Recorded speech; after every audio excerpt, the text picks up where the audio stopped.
and methods are attuned to the challenges that urban change requires. So on the one hand, thinking about the vocabulary we are using, is it capturing at the end this idea of progressive change? Maybe we need to talk about the negotiated co-production of a space, for instance.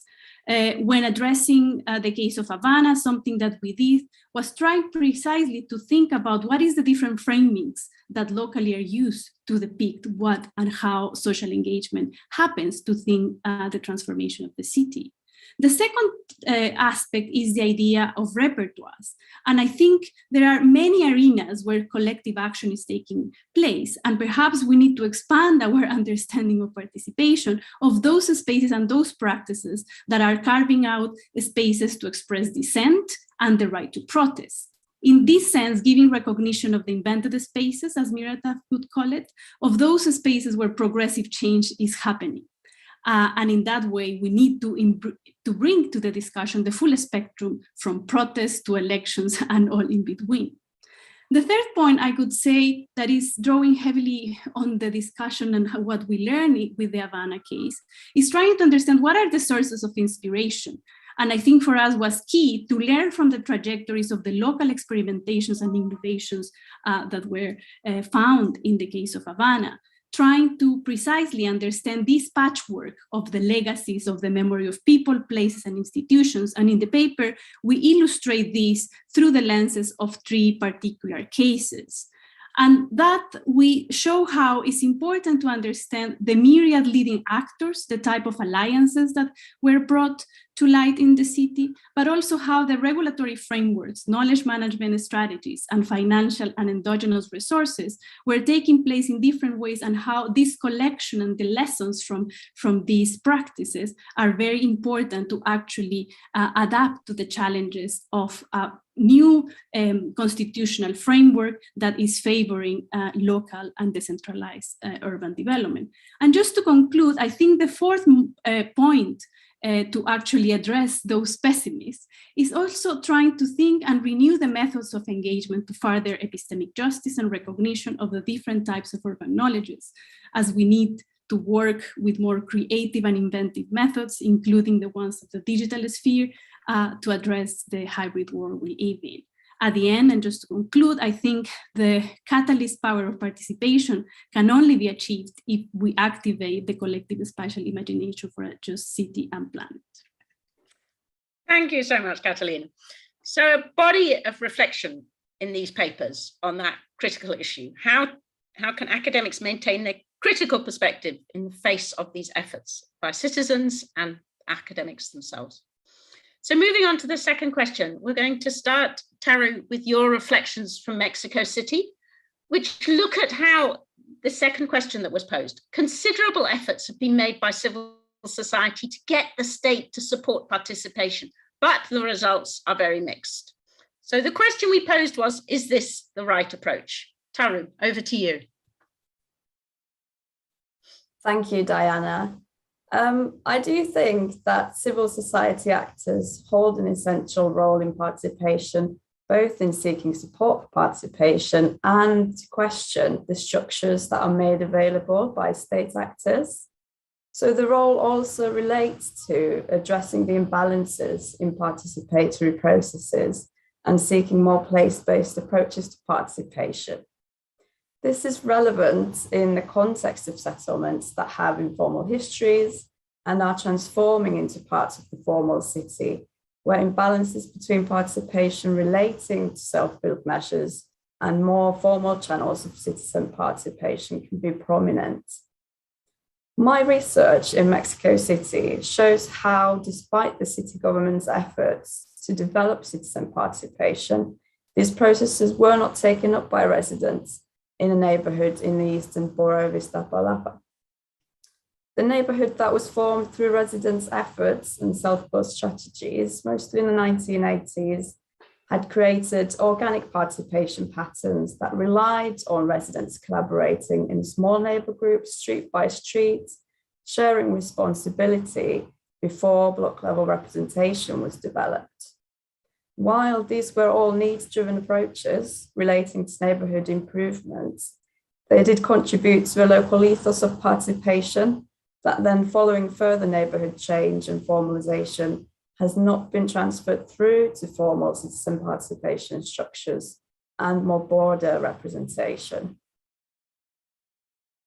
So in light of this neighbourhood, the introduction of formal citizen participation structures has not supported local engagement, as residents were unaware of the contemporary participation channels, and they do not rely on local representatives. So while there are several reasons behind this, such as discontentment with the arrival of social housing and persistent issues with social as well as physical infrastructure, there's an evident gap between what was previously an active neighbourhood where people took part in local matters and what has gradually become a disengaged neighbourhood. So while there are participation structures in place, these are not supported by local residents, largely because of past experiences. And there are different premises of participation. What is actually missing is the transferability of a city-wide model to meet local circumstances. And I do see this as a missed opportunity in terms of co-production, and shows the importance of civil society actors in questioning how the disconnection between differing processes of participation could actually be addressed. Thank you. Thank you so much. And I found your paper particularly, I guess, insightful, because so much of my early learning was based on examples from Mexico and Mexico City, which was such a driving force in the 70s and 80s. Let's perhaps turn to a little bit, the next experience from the policy councils in Brazil. Ana Paula. Hello, my co-author, Abigail Friendly, and I would like to thank the editors of Environmental and Urbanization, and also IIED for inviting us. So yes, Diana, our article shows mixed results, leading us to conclude that social movements and neighborhood associations cannot exclusively focus on institutionalized forms of participation. Is this the right approach? Our finds show that the right approach is a moving target, as the same participatory mechanism can yield different results at different political conjunctures. So in Porto Alegre, the Urban Policy Council changed from an exclusive club of experts in the 1940s to a channel for community engagement and social control of policymaking in the early 2000s, and then again to a mechanism that legitimizes profitable public and private interests. Also, the Public Policy Council of Niterói, which was a product of redemocratization, struggled to meaningfully include marginalized groups. This is sad because national coalitions of shack dwellers, social movements, and progressive professional unions have fought hard to establish federal mandates for participation. The 2001 Federal City Statute established urban policy councils, and as a result, hundreds of cities became this field of contention. These councils became this field of contention over access to land and development rights. Powerful actors, they wish to maintain the urban poor segregated in precarious settlements. And these actors appropriate, co-opt, and subvert institutions that have, under certain conditions, advanced spatial justice. Like urban policy councils, participatory budgets have been, an achievement of the grassroots organizations. But right now, the same grassroots organizations are responding to the inefficacy of these institutions through lawsuits to enforce participation standards, as well as street and social media demonstrations. In the case of Porto Alegre, housing advocacy groups withdraw and rejoin institutionalized channels of participation in search of political efficacy.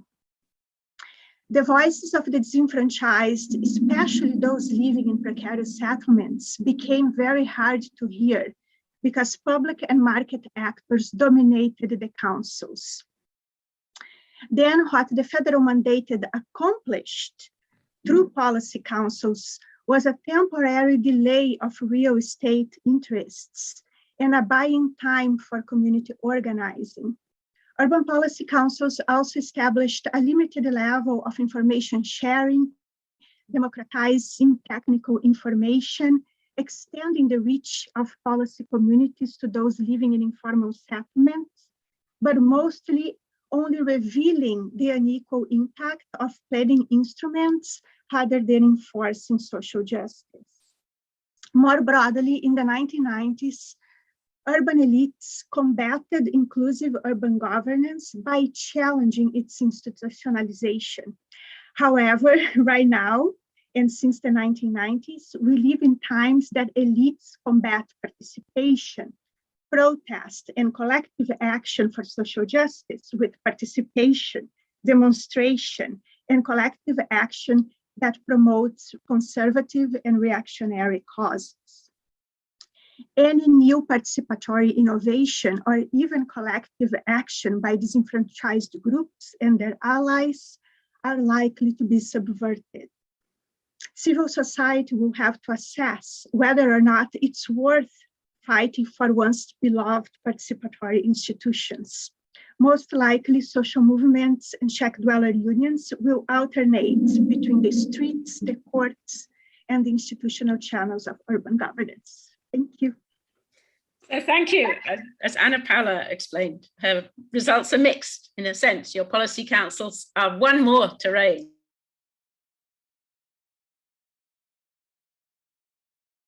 Who had, I think, a more positive experience. Hello, sorry, I suppose that Diana, you called me. There was a short break. Oh, sorry. Yeah, we're off with you. Hopefully you can hear. Yeah. Okay, thank you, and thank for the Institute for this opportunity, for me and my colleague Igor Mircevic, who prepared this paper and submitted to the journal, and that you accepted for publishing. And also there is a, can you hear me? Yeah, okay. So we are bringing experience from Serbia and from how to involve an ethnic community and ethnic minority that is disadvantaged and very poor in the process, in the urban planning process, in actually developing urban plan for the settlements where they live, on urban plans that they are and to actually the people to be directly involved in the plans that directly affect their lives. So starting from the question, is this engagement of civil society in this civil society organization in this process? I would say that yes, that is a right approach. Since, for example, in Serbia, we have here commitment of the state to develop urban plans and to regularize Roma settlements. And there is participation of the community is one of the pillars of this strategic document.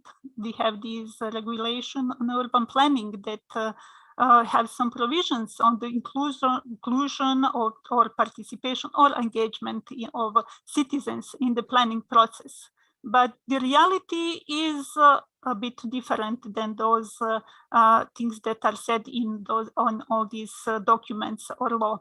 So we are here bringing in this paper our experience from 11 municipalities and 11 Roma settlements, and starting from our previous experience in working with Roma communities and also on developing urban plans, but also developing the other, implementing different activities that we always try to involve and always work together with community. We realize that if we want to together to develop urban plans for those communities, it is really important to go beyond these just formal elements from the law of strategic documents. So we, together within the project that was supported by the European Union, we actually, let's say, invented some kind of innovative approach and try to find the spots where it is possible and how it is possible to increase the participation and to ensure the active and real participation of inhabitants of those settlements in the planning process. So in all those steps, so since we work in 11 municipalities, we had a chance to to compare the situation from one to another. And although we had a frame and let's say, and steps developed how to involve and how to include people from the settlements, it was really different from one settlement to another. So yes, that is a good approach, but it is not the only way. So we need different approaches. We really need to not to think, yes, we are thinking about now, for example, about Serbia, about Europe, or about some other countries, but it is when you go directly to the terrain, you really have to listen what communities say about what their problems, what their needs are, and what they want to solve. And in this very moment, it is very important and very crucial to have a let's say, civil society organization, because they could be linked between local authorities, state authorities, between planners and citizens. Okay. So, and it is just one more. It is, as we all know, participation is a very demanding process in terms of time, in terms of money, and also from our early experience, it could be also implemented, but in some period it could be forgotten. And so I believe also that if we need some idea to survive, we should rethink that, and we should desire again and re-implement. So thanks. Thank you so much. And a fascinating paper from Eastern Europe. So if you have time to read the journal, please do look at that paper also.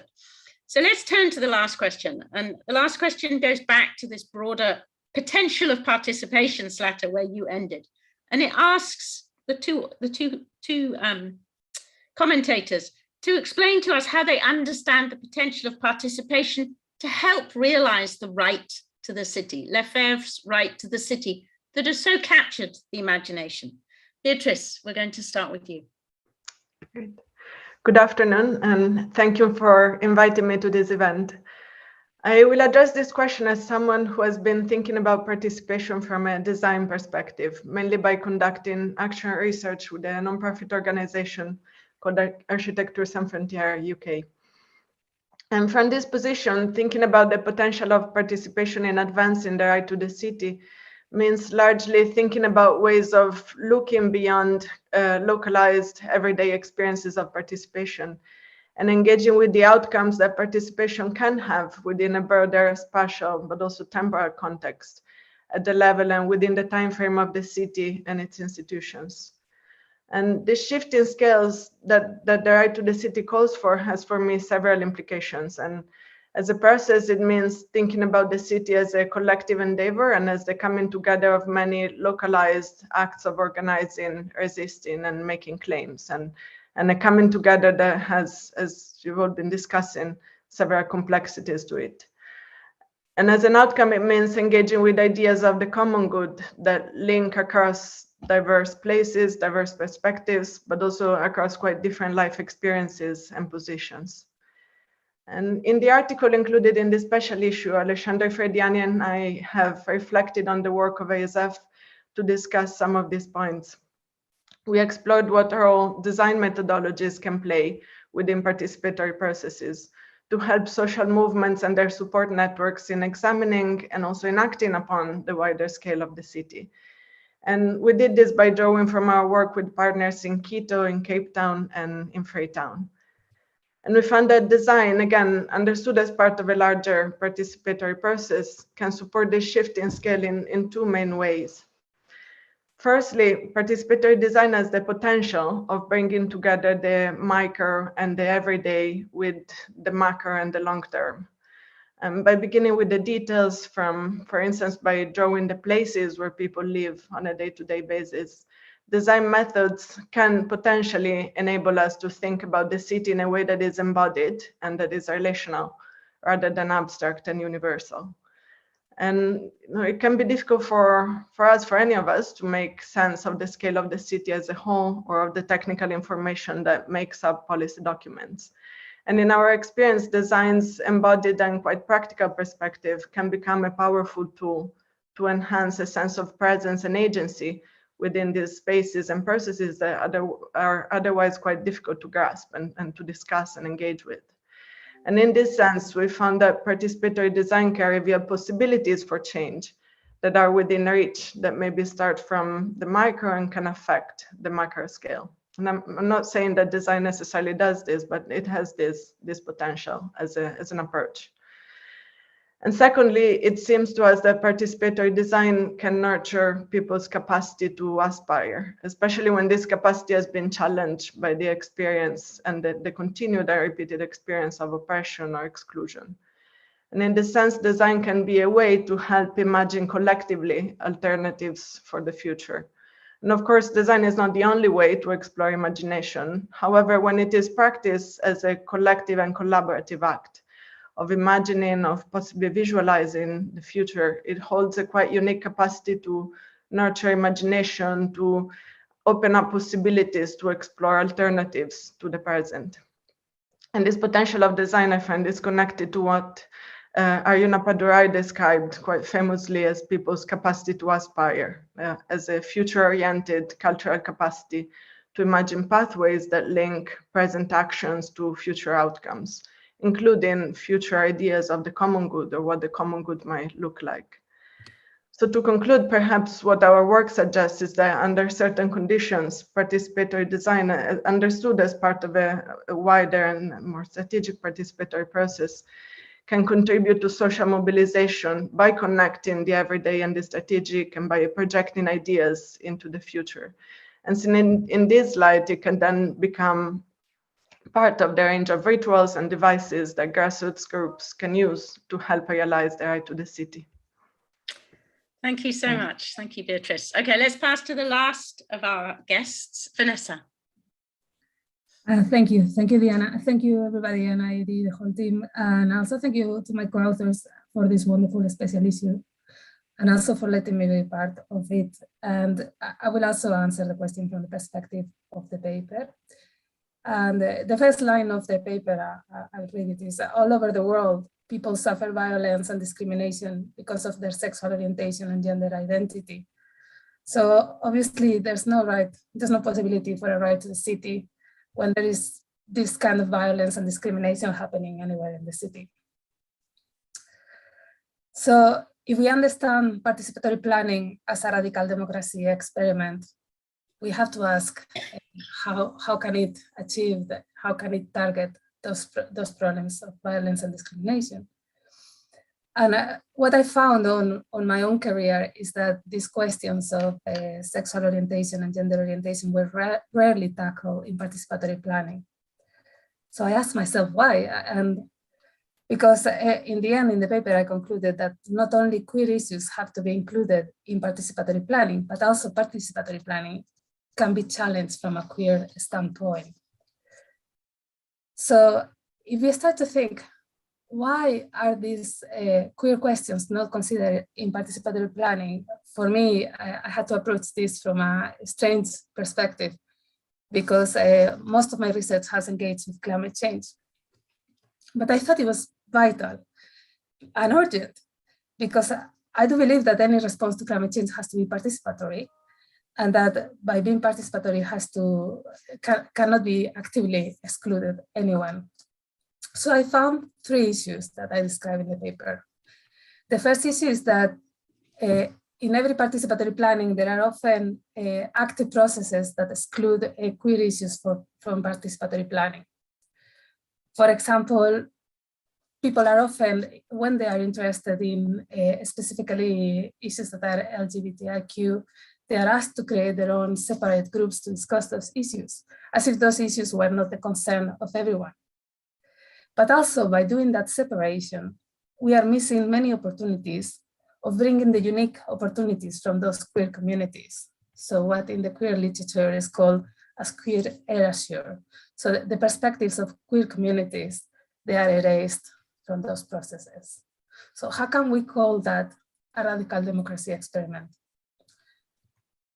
If we look at the specific experiences that queer communities have, there's some fascinating research from South Africa by Tucker and Hassan, which really kind of opened my eyes about how LGBTIQ communities in informal settlements have valuable experiences that can contribute to participatory planning. Even, for example, the way they can construct enterprises and business models in the context of marginalization, the specific mechanisms for the organization of practices of resistance, the provision of healthcare, and so on. So that first barrier, that separation of queer issues and queer communities from the overall process of participation, as if they needed something distinct and they couldn't be included in the whole process, is a challenge. The second barrier is the endurance of, Diana has already mentioned, this heteronormativity. Heteronormative practices are those that assume that there are only two opposite genders, masculine and feminine, and that the preference is always for sexual relations between those genders. And these are assumptions that effectively influence everything we do, every aspect of our life, from what constitutes a family and a home to who has a voice in political action.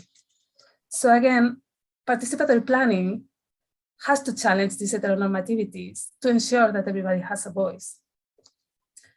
So one key insight that I got from this research is once you start challenging one form of discrimination, for example, in terms of sexual and gender orientation, we have to challenge a lot of other structural factors that also make that discrimination possible. So discrimination of people because of their gender orientation or their sexual orientation is tied with discrimination in the practices of racism, sexism, and ableism. So this is a question that we sometimes refer as intersectionality. So that challenges how we do participation. And finally, there are very basic practical barriers, and often some of them appear insurmountable, like you cannot pass over them, including the violence, the institutionalized violence against queer communities in many countries of the world. But many of these issues also happen in our everyday life, and there are practicalities that we can address in our own practices. So in the queer literature, there's an interesting insight about a gesture and the power of a gesture, the power of a small thing that you do to make people safe around you, to allow people to express emotions, to express different perspectives. The other idea that I find from the queer literature, which I find very inspiring, is the idea of failure, of allowing failure to happen in participatory planning. Not failure as a way of learning for future success, but rather about the fact that we have to continue living without necessarily accepting external models of relations. And we have to recognize that mutual acceptance requires multiple tryouts, and therefore failure is what enables that participation to happen over time. So when we are discussing whether participation is successful or not, many times it's not, but that doesn't mean that it has to be stopped. I think that's what the example of Slata in Serbia shows very well, in my opinion. So at the end of the article, I paraphrased this slogan from the feminist activists in Chile and Argentina. So any radical democracy experiment should be queer, will be queer, or will be nothing at all. So I do think engaging with queer theory, not as an add-on, but really as something that can transform the practice of participatory planning is really important for the right to the city. So thank you, Vanessa. So I think for me, there's something very powerful about Vanessa's argument about really interrogating difference within communities and celebrating difference as a way to change the way in which we do things. So we have a few questions that have been thrown back to the panel. Juliet, maybe you could bring up all of the panel now. So we have a few questions. Josh Ayres asked about the significant barriers to participation, which we've touched on a little bit, but maybe you feel there's some that have been not elaborated sufficiently. Tathgata asked about city government capacity, and that kind of goes back to this issue that motivation, the will to participate, is not sufficient, that there needs to be an understanding of capabilities to participate. That also came up in a different context, in the context of citizens themselves, when Beatrice was talking about Aperjure's capacity to aspire. Josh also came back with a second question about combining formal and informal residence. And there is a strong theme in some of this literature about the need to make a cross-class alliance to progress changes in the way that cities work, arguably particularly around issues such as climate change. Sarah Sabre asked particularly about issues of youth and child participation, which I have to say, for me, Vanessa, returns to some of your challenges, because to really get children participating well requires us to rethink power in a context, to give power to the powerless, and to think through how practices can change fundamentally. And then Caroline Moser asks about whether we will be useful to talk about what's meant by planning, the need to interrogate really what we're talking about. And is a generic definition useful? Or indeed, does participation depend on the type of planning? Do we have to be more discriminatory? We have to be more careful in our categories in order to understand the parameters of the debate. So a number of questions thrown out. We have a bit of time to respond to the questions. Oh, there's one more. Samuel Elong, any experience on how citizen participation in a COVID-19 closed economy has been enhanced? And I personally have seen a few examples, but the panel, you're here. The panel is here for you, so we'll see. Would anyone like to jump in and respond to any one of those questions? Is any one of those questions particularly inspiring for one of the panel members? Now is your chance. I think I can tackle. Please. So a lot of my work has been about engagement on disasters. So I'll have to say something a little bit about that. But in relation to this paper, originally I got interested in this aspect of queer communities and queer participation because of the role that some queer communities have provided in helping people in context of disasters and in urban crisis, particularly in urban environments. So I would really recommend some of the literature there, which is not been written by me, but people like Ben Wisner and others have done really interesting work in this area. So I really like the way you talk about youth and child participation, Diana. I cannot find the questions because there are many, but I really like that question. I think it's really important. I don't understand why children are not more active in participatory processes. And in one of the participatory exercises we conducted in Maputo, we made a big party and then the children came at the end of the event. It was really useful. So I would really subscribe that. And then the other question about planning, I think what the practical experiences of planning in this special issue show is that we have to think what planning is. So I think Caroline's question is spot on. And for me, planning is an ambiguous process and it's not necessarily always institutionalized. And there are many ways in which citizens regularly plan without the state, or together with the state a little bit, or here with the state. And no, so those processes are quite complex. And I think planning can manifest in many ways. But I do think for me, planning has to be a radical democracy experiment in the sense that it has to aspire to deliver that right to the city. There was a question on sexuality as well. Who else would like? I've realized I've left it. Okay, I'm just going to throw it. I didn't mean to overlook Vidya's question. I'm not sure if it came in later, but particularly dealing with discrimination on social and sexual differences. So I think we've touched a little bit on that. And then another two questions have been thrown into the mix. So the role of information, education, and communication strategy on enhancing or influencing citizen participation, and training needs that might help citizens to be more effective. Who else would like to comment on one or other of these questions? Ana Paula, please. I'll comment on this one. So in some of of the Urban Policy Councils, my colleague Abigail and I observed, we encountered pedagogical materials for education, training. The federal government also provided training on technical and urban planning issues at some point. So regarding the question of planning then, I do believe that there is no topic that is too technical or out of reach, but the idea of co-producing the plans and embodying local knowledge is very important.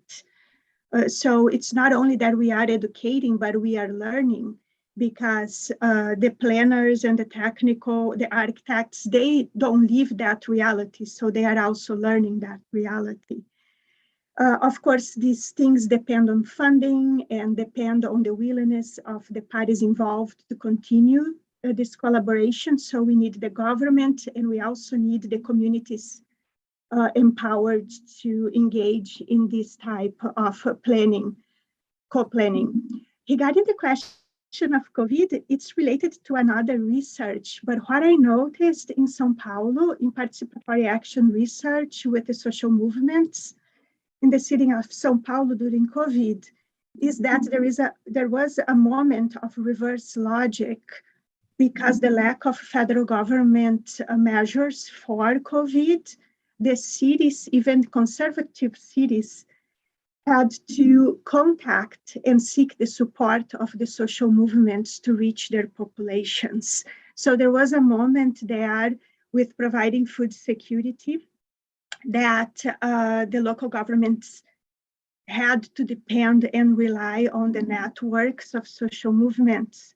Likewise, with my work with refugees here in Michigan, a similar thing happened, right? Language issues to reach out to communities that don't have the language skills or cannot access the social services available because they are new or not part of an urban governance network. Thank you. Who else would like to comment? Who would like to go next? Catalina. To make a few comments. I think Caroline's question again is very key, and I think how we address this issue in the context of the paper in Havana, in a way, make us move to actually go and see and understand the history, the whole genealogy, and the whole architecture of the state, because it was not feasible to understand planning through the lenses of where the city plan is, because that was not the case in Havana. So we started addressing and trying to think planning as that contested space where different groups had different ideas of how to shape the direction of collective action and the direction of the state itself. And I think maybe moving to what Collins is asking in terms of the role of information, education, and communication strategy, I think maybe drawing in my experience directly with the spatial planning in the city of Medellin, this is absolutely essential, and that's why more and more I'm working on critical pedagogies, because I think it's, if we understand that everyone is a city maker, therefore we need to really understand the different strategies for actually thinking together how to change the city as a whole and understand the urban processes. That's why education, ACA pedagogy, urban pedagogy in this case, is essential, and perhaps we are not paying enough attention to that pedagogical dimension that is so key for actually making people more interested in the processes of thinking the city differently. Thank you, Catalina. Who else would like to jump in and deal with perhaps one of the questions? Taru. Oh, then I have a host of hands. So Taru next, and then Beatrice. Thanks, Diana. I'll be brief. What I really wanted to discuss is the idea between bringing connections or having collaborations between informal and formal residents in cities and how this could facilitate participation. I do think that is hugely important. I'd be really interested in hearing views from the other panelists, your experiences about this, any observations you have. My experience from Mexico City shows that the city is quite divided And I see issues in terms of how these types of collaborations could be achieved. There were also divisions within the neighborhood where I was completing my research. And you could really see these divisions that were strong between residents who were the people who had really arrived to build the neighborhoods, who had kind of persisted with these struggles of informal areas, and then people who arrived there later on, who lived in social housing, who were basically replaced there, rehoused from other parts of the city. So I'm hopeful in terms of these collaborations, but based on my research experience, I haven't seen really the way forward. So I would be really keen to hear any thoughts that others have about this. Thank you. Thank you, Taru. Beatrice. Hello, yes, I thought that I tried to, I don't know if it's an answer, but I tried to address the question on government capacities in general by Tathagatas and capacities to engage citizens. But also there was a question by John, I think, about training needs that would help citizens to become effective participants. And I think a lot of the work that we've been doing with ASF UK has to do with exchanging knowledge and capacities on participations and trying to enhance on various sides, like from professionals and citizens, governments, to enhance the capacity to work together. And I was thinking that there's one aspect that has become more and more central in our work in that sense is about understanding what others have raised in the panel, what participation actually looks like and should be in or could be in a particular context before we think about capacities that are needed and that need to be in place. But then and an aspect related to this has to do with thinking about what tools and instruments and sort of processes or rituals we use for participation. And I'll try to explain this through an example. Like we've been working in Freetown for several years now, like for maybe 4 years, in supporting the Sierra Leone Urban Research Center and the Federation in developing a number of community-based plans, community action plans for informal settlements. And in conducting this work, recently we were having a workshop about how to communicate the outcomes of this work to local communities. And something that came across very strongly was that participants from one of these neighborhoods were asking us to rethink the entire process and through oral histories and how they actually communicate. They normally communicate ideas and information through podcasts, WhatsApp groups, and we ended up trying to develop with them a jingle that would explain an informal settlement profile through music and through words. And that for me was a quite important example of then thinking, you know, maybe that there are these shifts in perspective sometimes that are needed on are you understanding how do we move beyond the tools that we are used to using within design or planning or to thinking that need to be in place, or the capacities that we normally think need to be in place, where sometimes maybe what is needed is a shift and actually looking at things the other way around and understanding how do we better understand the knowledge that's there, the capacity that's there, the communication also needs or skills that are already in place locally. Thank you, Beatrice. Zlata. Yeah, I would like just to add a few words about this training and education and the capacities.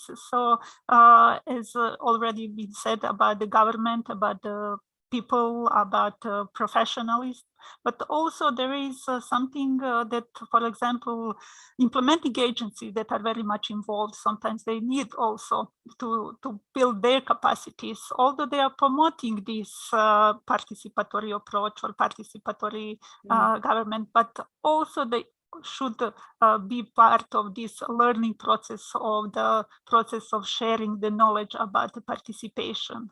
So since that sometimes they have a very much influence in all these initiatives that are asking for the involvement or seeking for the involvement of people. So, yeah. Thank you so much.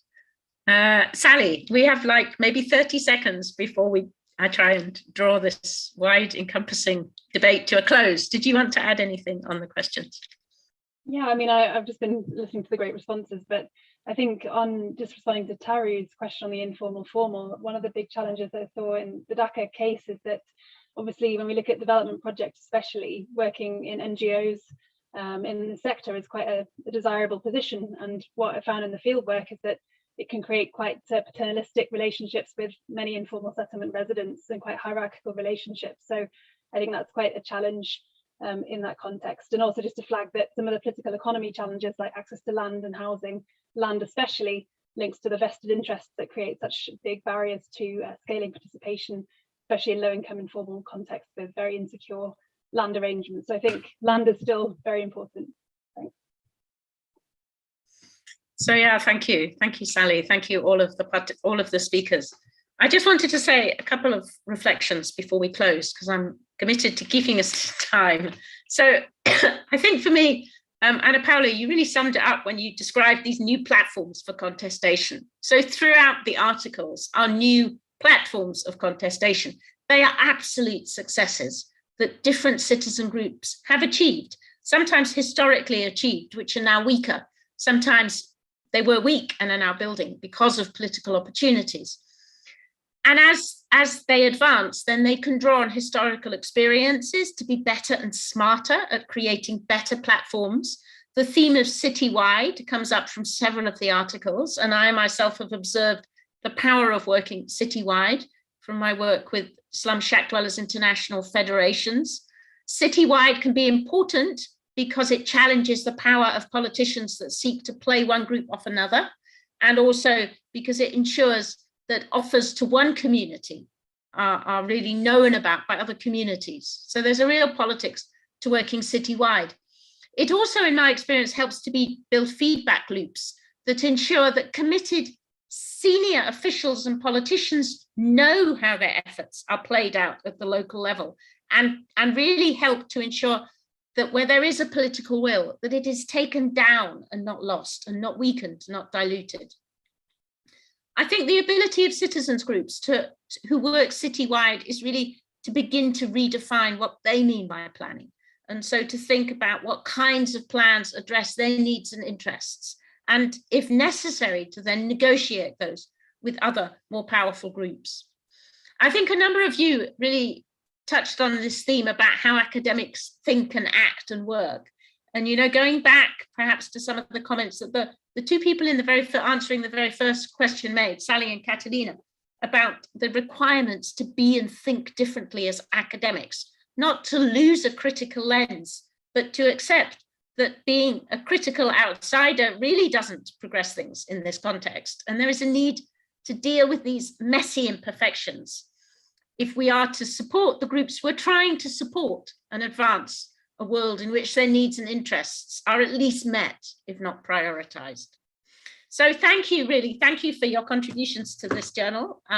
So much appreciate all the work that you did and the patience that you had with reviewer comments and editing.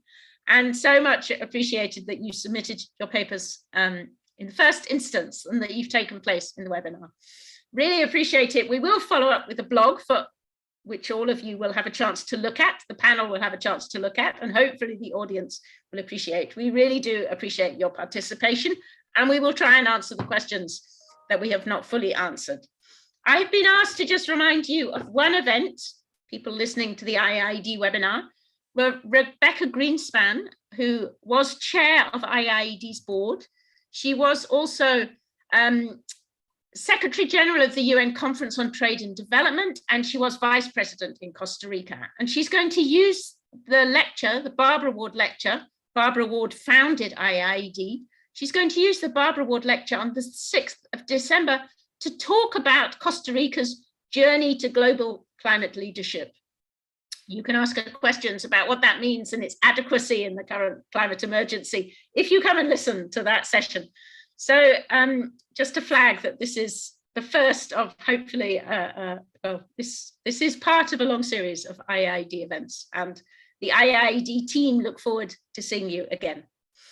I'm sure, Vanessa, the Barbara Ward lecture will be recorded. Juliet may have time to flag up the where you can listen to the recording even now. But let me not keep you. Let me just say thank you to all the audience for taking part, for listening so assiduously, and thank you to the panelists for your contributions. It is much appreciated. Bye-bye. Thank you, everyone. Bye.